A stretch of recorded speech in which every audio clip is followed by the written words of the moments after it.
Imagine being told that someone you loved deeply would never remember you again. Not tomorrow. Not next year. Never.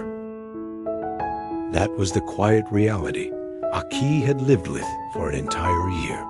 When Yusuke lost his memory after an accident, doctors explained gently but firmly that recovery was unlikely. His family, thinking of his future and her well-being, encouraged Aki to let go. And so, with a heavy but thoughtful heart, she did what many people are asked to do at some point in life. She chose to move forward, even when her emotions had not fully caught up. Aki did not erase the past. She carried it carefully, like a photograph kept in a drawer rather than on display.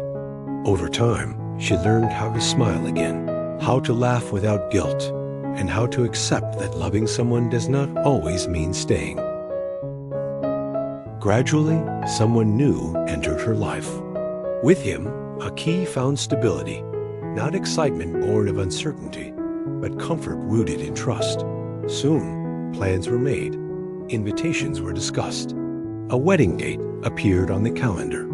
Life, it seemed, was moving exactly where it was supposed to go.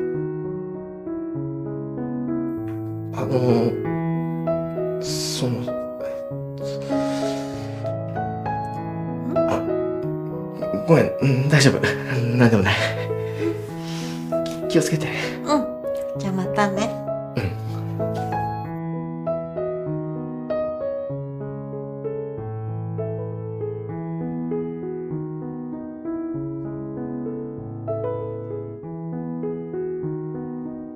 Then, less than a month before the wedding, something unexpected happened. On an ordinary day, without any dramatic signs or warnings, Aki saw Yusuke again. Aki! It was not a moment pulled from a dramatic scene, but a simple encounter the kind life often uses to change direction. 会いたかった。どうして記憶が戻った。会いたかったよ。ずっと探してたんだ。Aki noticed something subtle and unsettling. Yusuke was not guessing. He was remembering. Not all at once, and not perfectly, but enough to make her heart pause. Small details, familiar expressions, words that carried history. Somehow, against every expectation, his memories were returning.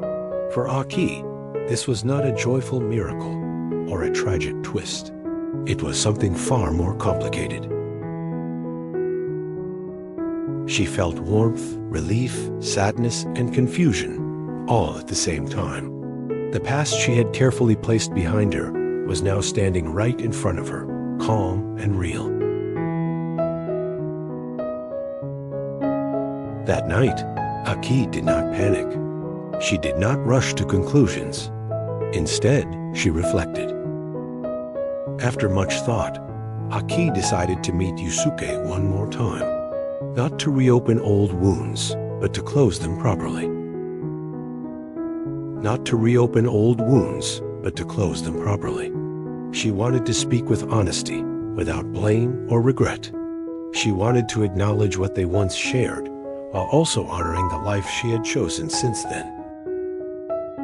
This decision was not easy, but it was intentional. And that, perhaps, is the first lesson this story quietly offers. Growth does not mean forgetting the past. It means facing it with clarity, kindness, and the courage to do what is right, even when emotions make it uncomfortable. When Aki met Yusuke again, the atmosphere was calm, almost disarmingly so.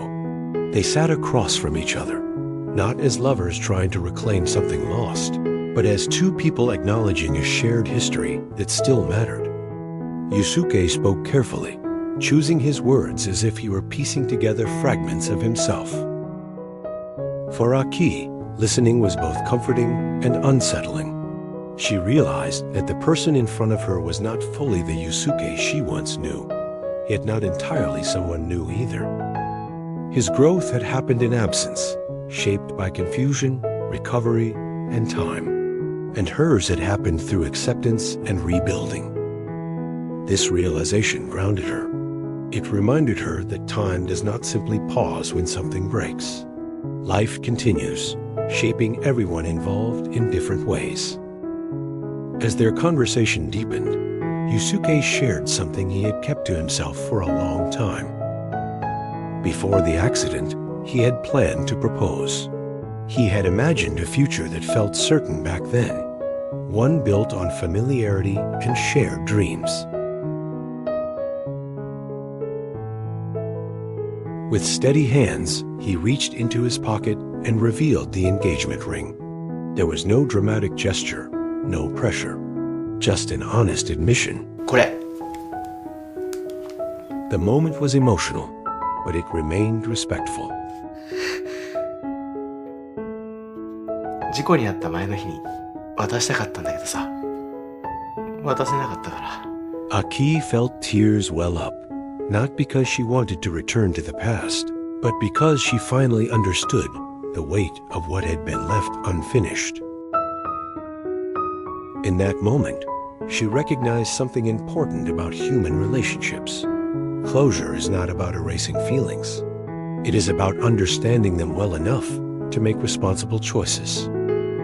Aki took a breath and spoke with clarity. She told Yusuke the truth, gently and without hesitation. She explained that she had chosen a new path not out of forgetting, but out of necessity. She had built a life based on trust, patience, and commitment. While seeing him again stirred emotions, it did not change the values guiding her present decisions. She apologized sincerely, not for moving on, but for the pain that reality might bring. Yusuke listened without interruption. His reaction was quiet, thoughtful. Disappointment was there, but so was understanding. He acknowledged that recovery does not grant ownership over someone else's life. In doing so, he demonstrated emotional maturity that came not from memory alone, but from growth through hardship. Their conversation did not resolve everything neatly, but it did something far more valuable. It replaced uncertainty with honesty. They parted not with regret, but with mutual respect. Love does not always mean choosing the familiar. Sometimes it means choosing integrity, even when the heart feels pulled in different directions. Meeting the past brought clarity, not confusion. Aki chose honesty, growth, and commitment. Yusuke chose acceptance. Their calm closure proved maturity, healing, and responsibility create peaceful futures, not regret alone. Aki chose integrity, honesty, and clarity over comfort, building lasting self-respect. Yusuke chose acceptance over resentment. Their quiet restraint shows maturity, dignity, and healing create stronger futures than impulsive emotion. If this story moved you, like, subscribe, and share to support more meaningful stories like this. Thank you.